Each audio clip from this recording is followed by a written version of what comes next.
జయదుర్గ భవాని అమ్మని అందంగా అలంకరిస్తాను కదా, కొన్ని పూలు అనేవి నేను పెట్టుకోవడానికి తీసి పెట్టుకుంటాను. అవి నాకు మనసు రాక మళ్ళీ అమ్మకే పెట్టి నేను రెడీ అయిన తర్వాత తీసుకుని తల్లో తురుముకోవచ్చు అనుకుంటాను.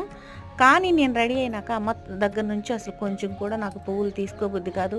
అమ్మకే పెట్టుకుని చూసుకోవాలనిపిస్తుంది.